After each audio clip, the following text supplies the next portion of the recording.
El aire es frío y agudo, y la oscuridad parece una pared que respira alrededor de él.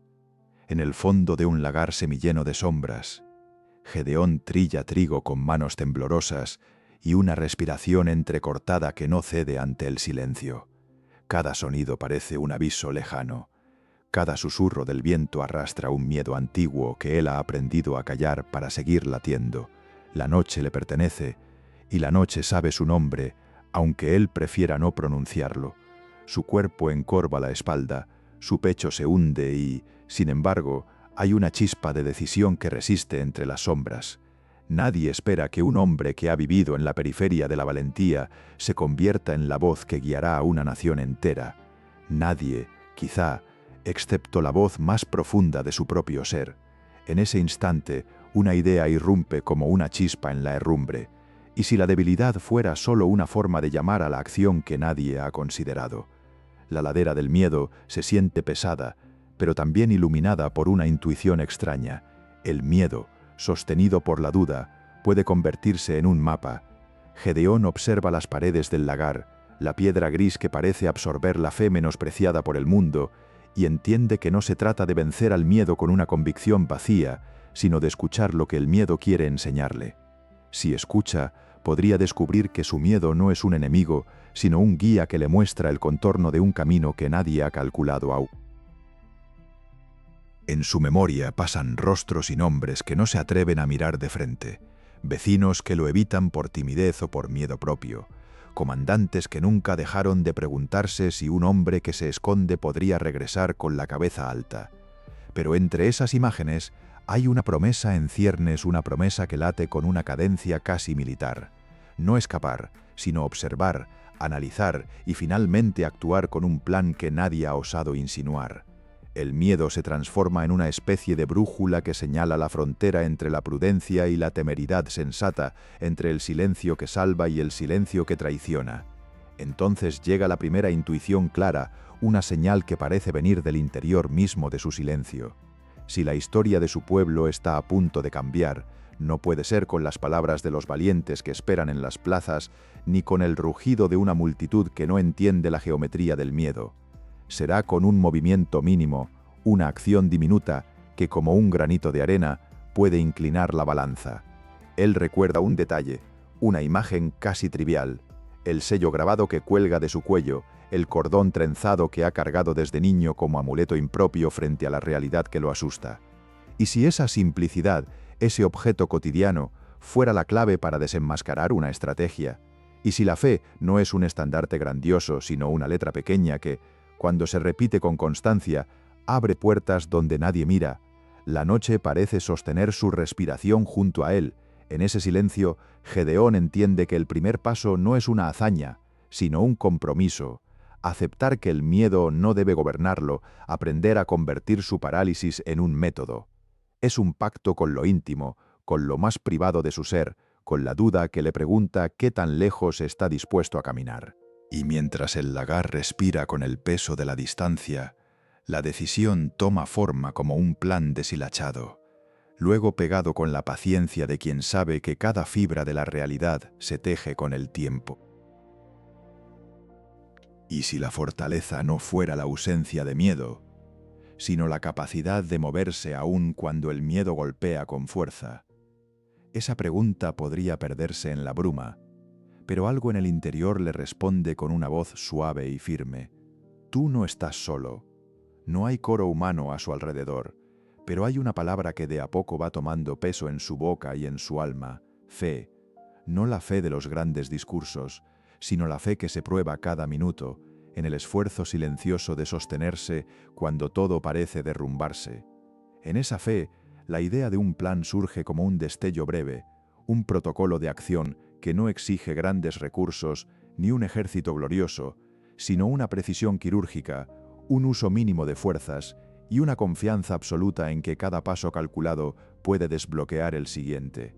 La escena final de este primer capítulo no es una batalla ni un triunfo, sino un compás nuevo en el corazón de Gedeón.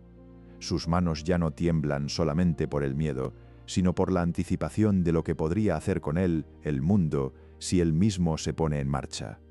El lagar, oscuro y húmedo, parece ahora un taller secreto donde el destino empieza a forjarse, una forja pequeña que no quema, sino que da forma. Y afuera, la noche continúa, implacable, testigo de un hombre que decide escuchar la voz que lo llama a pasar del escondite a la responsabilidad, de la duda a una decisión que podría cambiar la historia. En este instante, mientras las sombras se alargan y la respiración se hace más calculada, Gedeón da el primer paso, mirar de frente al miedo y permitir que la fe, nutrida por la paciencia y la inteligencia, le muestre el camino hacia una acción que nadie espera. La noche ha caído como una cortina pesada sobre la tierra de Ofra, y Gedeón camina hacia la era con un bulto de lana apretado contra su pecho. Sus pasos son lentos, medidos, como si cada uno fuera una confesión silenciosa de la duda que corroe su alma. El vellón que sostiene es ordinario, sin adornos, del tipo que cualquier pastor dejaría olvidado en un rincón. Pero esta noche, ese pedazo de lana se convertirá en el escenario de un diálogo imposible entre el cielo y la tierra. Gedeón lo coloca sobre el suelo seco, lo extiende con manos que tiemblan no de frío, sino de incertidumbre, y entonces pronuncia las palabras que lo atormentan desde el encuentro en el lagar. Si esta historia te conmueve, suscríbete y activa la campanita. No querrás perderte lo que sucede cuando la fe más frágil se encuentra con la prueba más imposible. La petición que brota de sus labios es casi un susurro, casi una disculpa, que el rocío empape solo el vellón y deje seca la tierra alrededor. Es una prueba absurda, un pedido que cualquier sacerdote razonable rechazaría por irreverente. Pero Gedeón no busca la aprobación de los sacerdotes, busca la certeza que su corazón no puede fabricar por sí mismo. Hay algo profundamente humano en esa solicitud, algo que revela la anatomía del miedo. No es que no crea, es que necesita ver para sostener el peso de lo que se le pide. La fe verdadera, piensa él mientras regresa a su tienda, no debería necesitar pruebas, pero la fe verdadera también conoce sus propios límites, y Gedeón está descubriendo que los límites no son muros, sino umbrales que hay que cruzar con paciencia. El amanecer llega con una luz pálida que parece temer lo que va a revelar. Gedeón sale de su tienda antes de que el sol complete su ascenso, y sus ojos buscan el vellón con una mezcla de esperanza y terror. Lo que ve lo paraliza. El vellón está empapado, tan saturado de rocío que cuando lo levanta, el agua escurre entre sus dedos formando un charco pequeño pero innegable. La tierra alrededor, sin embargo, está completamente seca, como si el rocío hubiera evitado cada grano de polvo con precisión quirúrgica. Es imposible, es literalmente imposible, y sin embargo, ahí está goteando testimonio líquido de algo que su mente no puede procesar, pero que su alma reconoce como verdad. Gedeón cae de rodillas, no en adoración inmediata, sino en una especie de colapso controlado, el colapso de un hombre que ha pedido una señal y ahora debe enfrentar las consecuencias de recibirla. Pero la duda es como una hierba persistente que encuentra grietas incluso en la roca más sólida. Esa misma noche, Gedeón regresa a la era con el mismo vellón, pero esta vez su petición se invierte. Que el vellón permanezca seco y que el rocío empape la tierra alrededor es una petición aún más temeraria que la primera, porque ahora no solo está probando a Dios, está probando su propia capacidad de creer en lo que ya ha visto. Hay quienes dirían que esto es señal de debilidad, pero quizás sea lo contrario. Quizás sea la señal de alguien que entiende que la fe no es un evento único, sino un proceso, una construcción lenta que requiere verificar cada fundamento antes de levantar el siguiente piso. Gedeón no está rechazando la fe, está aprendiendo a habitarla, a sentir su textura, a conocer su peso específico antes de apostar todo su futuro en ella. La segunda madrugada llega con la misma luz tímida, pero esta vez Gedeón camina hacia el vellón con pasos más firmes. Sus manos, que ayer temblaban de asombro, ahora tiemblan de anticipación, y lo que encuentra completa el ciclo. El vellón está completamente seco, como si nunca hubiera conocido el rocío, mientras la tierra alrededor brilla húmeda bajo la luz naciente, cada brizna de hierba coronada, con gotas diminutas que reflejan el amanecer. Es la confirmación que pedía, pero también es algo más. Es la respuesta a una pregunta que él no sabía que estaba haciendo. La pregunta no era si Dios podía hacer lo imposible, sino si Dios estaba dispuesto a caminar al ritmo de un hombre que necesitaba tiempo para creer. Y la respuesta, escrita en agua y en sequedad, es un sí rotundo y paciente. En ese momento, algo cambia en el interior de Gedeón. No es una transformación instantánea de cobarde a héroe, no es un rayo de valentía que borra décadas de miedo. Es algo más sutil y más profundo. Es el nacimiento de una confianza que no elimina la duda, sino que aprende a moverse a través de ella. El vellón empapado y el vellón seco se convierten en metáforas de su propio corazón, que alterna entre la certeza y la incertidumbre, pero que ahora sabe que puede pedir, puede dudar, puede verificar y aún así ser elegido. Esta es la lección que la noche le ha enseñado, que la fe más poderosa no es la que nunca duda, sino la que duda con honestidad, y aún así decide avanzar. Gedeón guarda el vellón, no como reliquia, sino como recordatorio. Un recordatorio de que el camino hacia la valentía no es una línea recta, sino una espiral que vuelve sobre sí misma, que revisa, que confirma, que aprende, y mientras el sol termina de levantarse sobre Ofra, él comprende que está listo, no porque haya dejado de temer, sino porque ahora tiene algo más fuerte que el miedo. Tiene la certeza de que no está solo, de que su duda ha sido escuchada, de que su petición ha sido honrada. El vellón mojado y el vellón seco son las dos caras de una misma moneda, y esa moneda es el precio de entrada a una historia que está a punto de comenzar, una historia donde 300 hombres harán lo que 30.000 no podrían, donde el miedo se convertirá en estrategia y donde un cobarde que pidió señales se convertirá en el azote de los madianitas. El rumor del viento recorre las colinas de Ofra como una corriente fría que llega antes que las sombras. Gedeón mira el campamento enemigo con una mezcla de asombro y claridad. No ve números, sino patrones. Una geometría de miedo que se revela cuando se apagan las antorchas y la tierra respira en silencio. En ese silencio, él comprende que la batalla entera se decide mucho antes de que empiecen las trompetas. Todo depende de la precisión con la que se reordenen las piezas de un plan mínimo y audaz. La escena clave de este capítulo no es una carga de caballería ni un asalto ruidoso, es la observación tranquila de lo que el miedo hace a un ejército. Se dispersa en 1000 runas de pánico. Gedeón ha contado para sí mismo 3 respuestas posibles a la enorme multitud que se alinea ante el valle: huir, pelear con desesperación o buscar una vía que desarme la amenaza sin desperdiciar recursos. Eligió la tercera, y esa elección exige un cálculo que parece desalmado, pero que en verdad es compasión por su pueblo y por sí mismo. El costo de cada decisión se mide en vidas, en tiempo, en cada respiración contenida que se mantiene dentro de un plan que no admite errores. El primer paso del plan es una reducción brutal de la fuerza. 32.000 hombres se han reunido, seguros de su número y de su poder. Dios ordena una revisión drástica. Más de la mitad debe marcharse, dejando a 300 como remanente. La sorpresa es doble y la acción una gimnasia de fe y obediencia. En la boca de Gedeón late una pregunta que no quiere ser pronunciada en voz alta. ¿Y si esta reducción es una sentencia de derrota?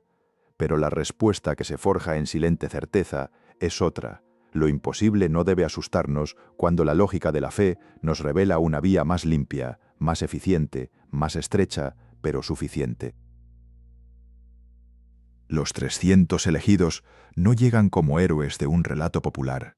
Son hombres nacidos de la tierra, curtidos por la necesidad de sobrevivir, cada uno con manos que han construido y reparado cosas simples. Ninguno posee un estandarte de gloria. Todos cuentan con un propósito compartido y una humildad que se parece al silencio de la noche. Sus herramientas son comunes, cántaros de barro que ocultan antorchas y trompetas que son más bien instrumentos de señal que de ataque. Pero en este mundo, lo que parece trivial puede convertirse en instrumento de destrucción. La ausencia de espadas grandes y la presencia de un plan minucioso cambian la geometría de la batalla. La intención no es herir primero, sino desorientar, sembrar el caos en la mente del adversario y convertir la sorpresa en una liberación para el pueblo. El siguiente paso es la coreografía de la noche. No hay ruido que anuncie la llegada de la victoria, sino el crujido del barro y el murmullo del viento entre las vasijas. Gedeón les habla con una voz que parece emerger de la oscuridad, clara y medida. Ordena un giro sobre sí mismos y la caída de los cántaros en un estallido de sonido y luz que parece una tormenta repentina. Las antorchas, ocultas dentro de los vasos rotos, encienden una llama breve pero suficiente para dibujar sombras gigantescas en las laderas del valle. El trueno es la señal. 300 hombres, dispersos en la noche, arrebatando la confianza de un ejército que creía dominarlos por la cantidad. Es un truco que entra por la mirada y se instala en la memoria, un recuerdo que el adversario no puede borrar cuando la oscuridad se rompe en destellos de fuego. La mente de Gedeón se mantiene en un estado de tensión controlada. Cada minuto es una decisión que podría salvar a su pueblo o condenarlo a la derrota. En su cabeza, las piezas encajan con la precisión de un artesano que talla una vasija para evitar que se desmorone bajo el peso del agua. Sabe que la estrategia no funciona si es vista como una extravagancia de fe. Por eso la presenta con la humildad de quien admite que lo improbable fue la única opción razonable. Sus pensamientos transitan entre la responsabilidad y el miedo, entre el orgullo por haber obedecido y la inquietud de que el resultado pueda desilusionar a quienes dependen de él. Sin embargo, cada respiración contenida, cada latido en el pecho, se convierte en una promesa. No se retirarán, no volverán atrás, seguirán avanzando dentro de un marco que no necesita brillantez ni grandeza para cumplir su propósito. La batalla, cuando llega, no tiene la magnificencia de una guerra clásica. Es un enjambre de acciones mínimas que, juntas, desencadenan un efecto colateral en el enemigo. El ruido de las trompetas resuena en un valle que parecía inmóvil, y las sombras de las lámparas, cuando se apagan, dejan ver que la oscuridad puede ser más decisiva que la luz si está guiada por una mano que conoce el terreno y escucha el latido de su pueblo. Los madianitas se confunden, se dispersan, se enfrentan entre sí en una confusión que recuerda la imagen de un enjambre asustado.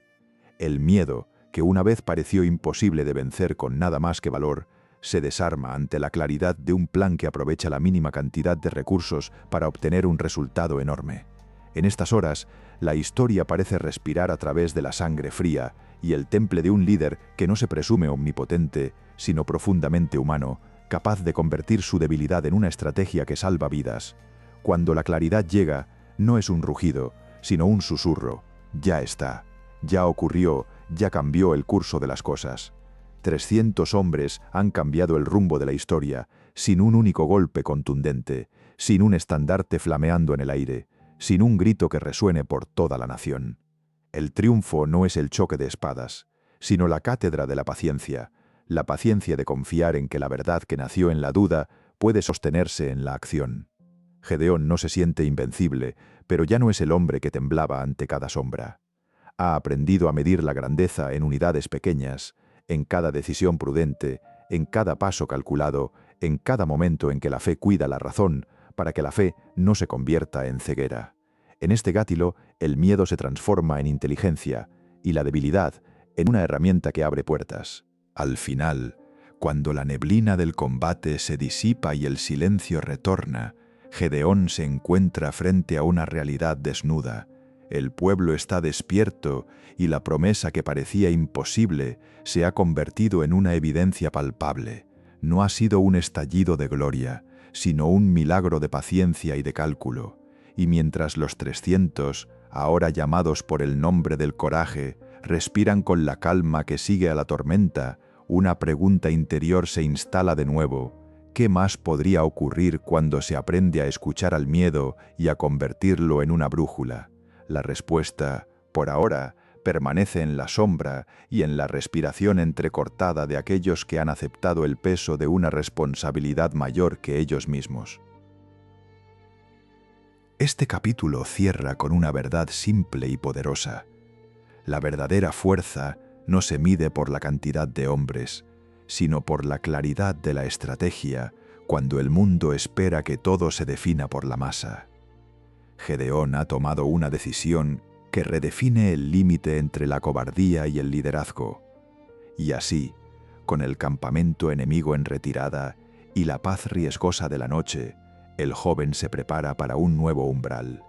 Entender que la victoria de hoy es la promesa de una fe que continúa, paso a paso, en la dirección correcta. La noche se deshilacha en silencio y el valle respira como un animal herido que aún permanece vivo.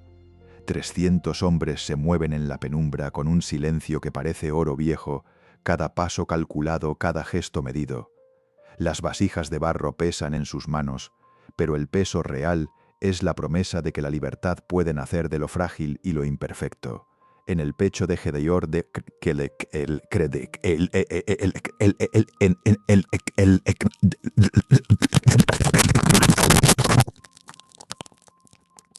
no hay gritos previos, no hay señales de alarma, solo la respiración contenida y la confianza de quien sabe que cada engranaje encajará cuando sea necesario. Los cántaros de barro, doblemente significativos, ocultan las antorchas que arden con una llama tímida, como luciérnagas atrapadas en una caverna. Cada uno de los recipientes es un recordatorio de que la fortaleza no reside en la dureza de un metal, sino en la claridad de una intención compartida. Y cuando se alzan los ojos hacia el cielo estrellado, se hace evidente que este no es un asalto común, sino un despliegue de sombras que buscan desorientar, un ruido que revela lo que la oscuridad oculta. La señal llega sin fuegos artificiales, un silencio que parece un consentimiento entre el cielo y la tierra. Gedeón levanta la mano y los 300 obedecen sin tambalearse. Cada hombre rompe su cántaro al mismo tiempo, y la lluvia de fragmentos de barro cae al ritmo de un tambor antiguo que nadie ha tocado en siglos. Las antorchas, liberadas de sus celdas de barro, encienden una columna de luz que corta el velo de la noche y dibuja sombras torpes que parecen monstruos de papel. El sonido de la ruptura. Gedeón observa el efecto y entiende que la victoria no se decide por la violencia, sino por la capacidad de mantener la presencia y la consistencia en medio del caos. No hay caballería que avance, no hay órdenes que reboten en las paredes del miedo, solo un compás que marca el giro correcto en el momento preciso. Cada hombre sabe que su papel es crucial, pero ninguno reclama reconocimiento. La humildad de la acción pequeña se revela como el arma más poderosa, una fe que no busca gloria, sino liberación para el pueblo. En el rostro de los soldados contrarios ve una meteórica luna de miedo que se apaga cuando la visión de un enjambre de antorchas ilumina la verdad de la vulnerabilidad humana. El resultado no llega en forma de columna de humo o de estandarte que ondea, sino como una vibración de esperanza que recorre las colinas y se instala en los corazones de quienes aún estaban esperando una señal. La retirada del enemigo no es una escena televisiva, es una retirada de la conciencia, un reconocer que su poder ha sido desnudado por la astucia de un grupo que no confía en la fuerza bruta. Los madianitas, desconcertados por la sinfonía de ruido y luz, huyen sin rumbo, se dispersan como haber visto fantasmas en su propio orgullo. Que una estrategia tan discreta haya vencido a una fuerza que parecía inmensamente superior no es una anécdota de milagro, sino la confirmación de una verdad profunda. La mente que comprende el terreno, que respeta la paciencia y que no templa su fe ante el primer obstáculo, puede convertir el miedo en una táctica devastadora, y así, a través de la noche que se resquebraja vacilante ante un amanecer que aún no llega, Gedeón y sus hombres sostienen la vista de lo que ha cambiado para siempre, la posibilidad de lograr mucho con poco, la certeza de que la salvación de un pueblo puede nacer de la humildad de 300 cántaros rotos y 300 corazones dispuestos a creer. Cuando el silencio de la batalla llega de nuevo, ya no como un rugido, sino como un susurro que envuelve la memoria, Gedeón sabe que ha vencido una porción de la batalla antes de que la luna se ponga. Los que han visto el ejército desorientado no permiten que el miedo vuelva a adueñarse de su propio espíritu. El triunfo, si se puede llamar así, es la primera semilla de una cosecha que aún es débil, pero ya está sembrada, y en esa semilla late una promesa, que la serenidad no es ausencia de peligro, sino la habilidad de actuar con precisión cuando los ojos del mundo parecen estar ciegos. El capítulo cierra con la certeza de que la valentía, cuando se mide en términos mínimos, puede expandirse como un horizonte que se abre poco a poco ante la mirada de un pueblo que aprende a confiar en la luz que nace del interior, en la fe que no exige grandeza sino claridad, en la estrategia que transforma el miedo en libertad. El amanecer llega con una luz que parece tener memoria propia, como si recordara todas las noches en que el miedo había reinado y ahora celebrará su derrota. Gedeón camina entre los restos del campamento enemigo, pero no hay cuerpos apilados ni sangre derramada en grandes charcos. El campo de batalla es un escenario vacío donde la victoria se escribió con tinta invisible, la tinta del miedo que obligó a un ejército entero a huir de su propia sombra. Sus pies pisan tierra que aún vibra con el eco de las trompetas y el estruendo de los cántaros rotos, pero lo que más resuena es el silencio posterior. Ese silencio que confirma que algo fundamental ha cambiado en el tejido de la historia. No es un silencio de muerte, sino de renacimiento, de un pueblo que ha aprendido que la liberación no siempre llega envuelta en armaduras brillantes. Los 300 hombres se reúnen alrededor de Gedeón con rostros que reflejan asombro y agotamiento. Ninguno de ellos esperaba que el plan funcionara con tanta precisión quirúrgica. Ninguno imaginó que la fe podría traducirse en una estrategia tan devastadoramente efectiva. Pero ahí están, de pie sobre la tierra que parecía condenada a la opresión perpetua, respirando un aire que sabe diferente, más limpio, más libre. Gedeón los mira uno por uno, y en cada mirada encuentra un espejo de su propia transformación. Hombres que llegaron con dudas y ahora parten con la certeza de que lo imposible es solo una invitación disfrazada. La matemática divina se ha demostrado una vez más. 300 corazones sincronizados valen más que 30.000 almas divididas por el miedo y la duda. El nombre de Gedeón comienza a circular por las aldeas como un susurro que crece hasta convertirse en canción. Ya no es el hombre que se escondía en el lagar, ya no es el cobarde que pedía señales para cada paso. Ahora es el azote de Madián, el estratega que transformó la debilidad en arma, el líder que enseñó a su pueblo que la fe no es creer sin dudar, sino avanzar incluso cuando la duda amenaza con paralizarte. Pero Gedeón sabe algo que los cantos populares aún no capturan, que su verdadera victoria no fue la derrota de los madianitas, sino la derrota de su propio miedo interno, ese enemigo que habitaba en las sombras de su corazón y que ahora ha sido expuesto a la luz de la acción decidida. La transformación no fue instantánea ni mágica, fue un proceso lento, deliberado, construido sobre vellones mojados y secos, sobre decisiones tomadas en la oscuridad, sobre la disposición a ser moldeado por algo más grande que él mismo. La historia de Gedeón se convierte en leyenda, pero no del tipo de leyenda que infla el ego o distorsiona la verdad. Es una leyenda que susurra una verdad incómoda y liberadora, que los héroes no nacen heroicos, sino que se forjan en el fuego de sus propias inseguridades, que el miedo no es el enemigo final, sino el paestro que nos enseña dónde están nuestros límites para que podamos aprender a trascenderlos, que la fe más poderosa no es la que nunca vacila, sino la que vacila, cae, se levanta, pide señales, recibe respuestas y finalmente decide confiar incluso cuando la lógica grita que es imposible. Gedeón se convierte en símbolo no de perfección, sino de persistencia, no de ausencia de miedo, sino de acción a pesar del miedo.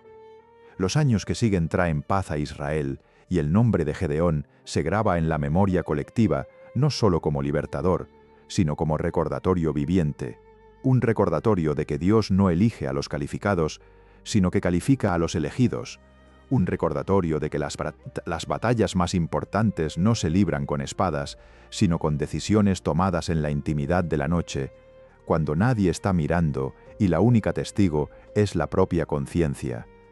Un recordatorio de que la estrategia más brillante es aquella que nace de la humildad de reconocer las propias limitaciones y la disposición de trabajar dentro de ellas en lugar de fingir que no existen. Gedeón enseñó a su generación que la victoria no se mide por la cantidad de enemigos vencidos, sino por la calidad de la transformación interna que experimenta el que lucha. Pero quizá la lección más profunda de la historia de Gedeón es esta, que el miedo paralizante puede convertirse en el combustible de la valentía si aprendemos a procesarlo correctamente. Que la duda no es enemiga de la fe, sino su compañera de viaje, la que nos obliga a verificar cada paso y a construir cimientos sólidos en lugar de castillos de arena. Que los recursos mínimos no son una maldición, sino una bendición disfrazada, porque nos obligan a ser creativos, precisos, intencionales. Que la derrota más peligrosa no es la que viene de afuera, sino la que permitimos que habite en nuestro interior, susurrando mentiras sobre nuestra incapacidad e insuficiencia. Gedeón venció a los madianitas, sí, pero su verdadera hazaña fue vencer la versión de sí mismo que creía que no podía, que no era suficiente, que estaba destinado a esconderse para siempre en lagares oscuros. El eco de su nombre resuena a través de los siglos, no como el rugido de un león, sino como el susurro persistente de una verdad que se niega a morir. Una verdad que dice, tú también puedes, tú que te escondes de tus propios miedos, tú que pides señales porque tu fe aún no ha aprendido a caminar sin muletas, tú que miras tus recursos y los encuentras insuficientes, tú que tiemblas ante la magnitud de lo que se te pide.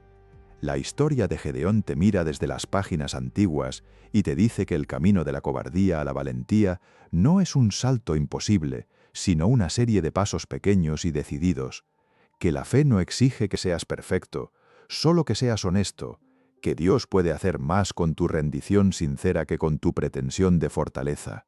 Hoy, cuando mires tus propios lagares oscuros, tus propios vellones que esperas que se mojen o sequen según tu necesidad de certeza, recuerda, el cobarde que se convirtió en el azote de Madián comenzó exactamente donde tú estás ahora, con miedo, con dudas, con recursos insuficientes, y terminó escribiendo una historia que cambió el curso de una nación. Tu historia aún se está escribiendo y el siguiente capítulo comienza con una decisión.